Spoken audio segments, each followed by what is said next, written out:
Nedarim Daf Nun Aleph. Bonjour, aujourd'hui on va essayer de donner encore deux exemples à propos de la halakha qu'on a déjà vue. Stam Nedarim Alech Chalashon Bnei Adam. Donc quand on parle d'une question de Neder, on essaie d'expliquer quelle était l'intention de celui qui a fait un Neder quand il a employé tel et tel mot, tel et tel terme. Et on essaie de réfléchir quelle était la signification de cette phrase. Alors, de manière générale, on ne va pas chercher forcément en fonction de la vérité de ce mot, comme on va le trouver dans le dictionnaire, ou bien l'avdil, comme on va le trouver dans la Torah. On ira en fonction de la manière des gens, la manière que les gens ont, la manière de parler des gens, donc quand ils vont employer ce mot, quand ils vont dire cette phrase. Et c'est ça qui comptera dans les neder. L'analogie qu'on a déjà vue, c'est parce que quand quelqu'un il fait un éder, c'est lui qui fait reposer sur lui-même une interdiction, et donc ça va en fonction de l'intention de la personne. Ici, on va ramener un cas qui peut arriver assez souvent. Quelqu'un qui il a pris sur lui de donner une certaine somme à la tzedaka, à condition qu'il va trouver quelque chose qu'il a perdu. Il a perdu un objet qui lui est important. Et il a dit, je prends sur moi que si je vais trouver cet objet, alors je vais donner par exemple 100 euros à la tzedaka.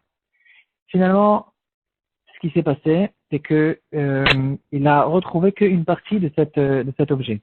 Par exemple, il a réussi à repérer la personne qui a trouvé cet objet, et la personne lui dit, je te rends pas tout l'objet, je te rends pas toute ta perte, je te rends que la moitié, il n'est pas d'accord de rendre l'autre moitié. Qu'elle dit dans ce cas-là, on peut se poser la question.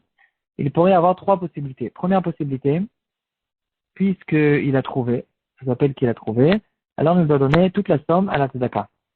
Deuxième possibilité, c'est puisqu'il a trouvé que la moitié, alors il doit donner la moitié de la somme à la tzedaka, donc il devra donner 50 euros à la tzedaka. Troisième possibilité, il n'a pas récupéré toute sa perte, donc son éder ne fait pas effet, il n'est pas valable, et donc il n'a pas du tout d'argent à donner à la tzedaka. Les poskim vont en parler, poskim d'aujourd'hui. Dans le shoot Yashiv Moshe, je sais pas c'est de qui, j'ai vu quelqu'un qui le ramenait. Alors, il va nous dire que quand quelqu'un, il va dire, je donne à la tzedaka à condition que je trouve ma perte. Alors, quand on dit je trouve ma perte, on fait référence en général à toute la perte. Il n'a pas eu dans la tête que il y a une possibilité qu'il va retrouver qu'une partie de sa perte. Il avait dans sa tête qu'il retrouve toute la perte. Et donc, puisque quand il a dit, je donne la tzedaka quand je trouve ma perte, l'objet que j'ai perdu, ou la chose que j'ai perdue, la somme que j'ai perdue, dans ce cas-là, puisqu'il avait dans la tête toute la somme, alors, normalement, d'après la halakha, il n'a pas besoin du tout de donner de l'argent à la tzedaka, parce qu'il a pris sur lui qu'à condition qu'il donne tout l'objet à la tzedaka.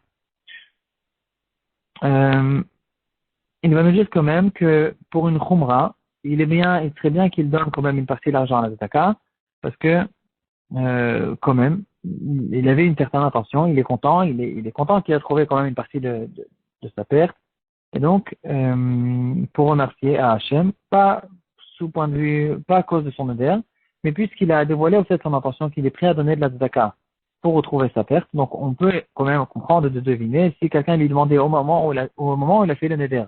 Si quelqu'un lui avait demandé, et si tu trouves que la moitié, est-ce que tu donnes aussi la tzedaka? Il aurait sûrement dit, oui, je suis d'accord de donner la moitié de la somme à la tzedaka, c'est quelque chose qui est logique. Donc, on va lui demander de te maintenir là-dessus, mais quand même, encore une fois, si on parle point de vue halakha, puisque dans le neder, il a employé le terme retrouver l'objet, la chose que j'ai perdue, dans ce cas-là, puisqu'il n'a pas retrouvé tout l'objet, alors le neder n'est pas valable et il n'a pas besoin de rendre la tzedaka, il n'a pas besoin de donner la tzedaka qu'il a pris sur lui. Un autre cas qui ressemble et qui est aussi dans la même idée, dans le shoot Yigrot Moshe, parti au Redeach et les Kalef, Siman Kuf Nun Alef. Il ramène l'histoire d'une femme qui, elle a fait une sorte de serment, elle a pris sur elle, et si elle va réussir à faire son régime, alors elle va donner $1000 à la tzedaka. Et donc, elle a dit, si je vais maigrir, je donne $1000 à la tzedaka. Et là, le Yigrot Moshe, il demande qu'est-ce qu'on fait dans ce cas. Même si elle va descendre de 1 gramme, elle a maigri. Il y a ici une descente.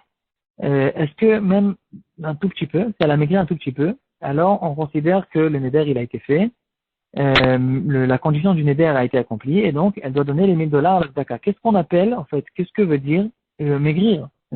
C'est quelque chose qui n'est pas du tout, qui est très relatif et qui n'est pas clair. Est-ce que même si elle va maigrir 1 gramme, elle doit donner l'argent à la tzedaka ou pas?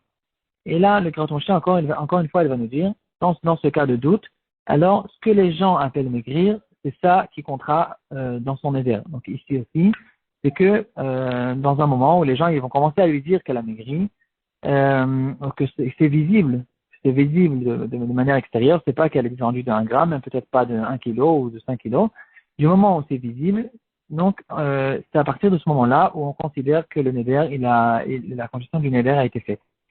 Euh, Entre parenthèses, à propos d'une femme qui prend sur elle de donner une grosse somme à la tzedaka, le grand Moshe va nous dire que normalement on ne reçoit pas de tzedaka d'une femme mariée. Si c'est une grosse somme, une petite somme, ça fait partie des choses que son mari est mochel. Mais d'une grosse somme, on ne va pas recevoir de l'argent d'une femme mariée. Donc, dans le cas où, si le mari, par exemple, il a entendu dans ce cas-là, qu'elle a pris sur elle de donner $1000 à la tzedaka, si le jour même où il a entendu cette chose-là, il n'était pas d'accord et il a fait ce qu'on appelle la farat nedarim, comme on va voir dans les prakim suivants, alors dans ce cas-là, le neder n'est pas du tout valable et il n'y a pas à donner la tzedaka du tout. Dans ce cas-là, donc on parle au fait dans un cas où le mari il a été d'accord. C'est que dans ce cas-là où on va recevoir de l'argent de tzedaka, une grosse somme, d'une femme mariée. Le Igrod Moshe là-bas, il y a pas mal de choses intéressantes aussi.